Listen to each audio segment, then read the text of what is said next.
Dames et messieurs, après 13 jours de frappes consécutives selon les Américains, 13 jours de frappes sur les autorités, sur l'Iran ou sur les installations militaires iraniennes dans les côtes du détroit d'Ormuz, les États-Unis d'Amérique ont d'abord mis sur pause. Et ok, on va d'abord mettre sur pause pour poursuivre les négociations. Et nous tous, nous savions que les États-Unis, c'est ça qui fait les défaites. Vous savez pourquoi? Parce que tu viens, tu bombes un pays tel que l'Iran, tu lui bombardes 2 jours, 3 jours, 4 jours, voire même 7 jours. Tu pars, tu dis, ok, on a déjà fini avec les systèmes balistiques ou les systèmes de défense aérienne. Donc l'Iran ne peut plus faire la force. Tu pars, tu te reposes pendant une semaine encore. Tu reviens encore. Pendant que tu te reposes, l'Iran est en train de s'armer. Maintenant, en restant là-bas en train de faire ta fête, l'État hébreu t'appelle pour dire, hey, monsieur Donald, vous êtes où? Mais vous êtes au courant de la nouvelle? Quelle nouvelle encore? Ben, on a déjà fini. Non, l'Iran est en train de reconstruire encore son nouveau centrale nucléaire pour l'enregistrement de l'uranium. Mais ah bon? Ils sont à quel niveau? Tu reviens encore, tu bombardes encore l'Iran, tu fuis, tu pars. Regarde, la guerre c'est pas comme ça. La guerre c'est comme la politique. La guerre c'est à manger ou à être mangé, c'est tout.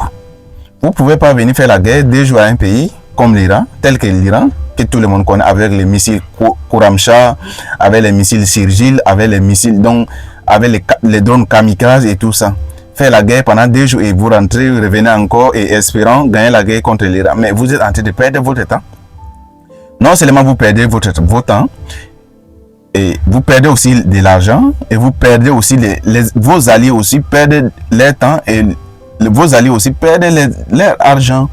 Et c'est comme ça.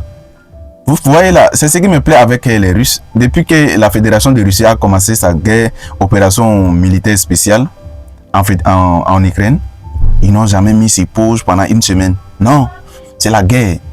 C'est à manger ou à être mangé. C'est ça la guerre. Mesdames et messieurs, c'était tout pour les décorticages de ce matin. Merci beaucoup pour le soutien que vous nous apportez, surtout les gens de YouTube. Les gens de YouTube, vraiment, ils font vraiment des efforts pour nous là-bas. Facebook aussi, de son côté, fait un peu d'efforts, mais pas comme les gens de YouTube, parce que YouTube, tout le monde sait que YouTube, c'est vraiment... C'est une bonne communauté sur YouTube. Merci beaucoup, mesdames et messieurs. Même si vous n'avez rien à écrire, écrivez « Bonjour Ebedou, comment tu vas ?» Je salue encore une fois de plus mon grand frère état d'urgence. Je le remercie beaucoup pour le travail qu'il est en train de faire. Grâce à lui, nous sommes en train de devenir encore une communauté derrière lui. Du côté de Guinée, on remercie aussi notre président, parce que moi, je préfère de l'appeler président, M. Théa Samouraï. Je le remercie beaucoup pour son travail bien fait. Parce que grâce à lui, on a beaucoup écouté, on écoute beaucoup ces informations qu'il nous donne. Et grâce à lui, nous sommes en train de devenir encore des enfants qui arrivent derrière lui. Merci beaucoup, je remercie tout le monde. Restez connectés sur notre page. Ciao, ciao.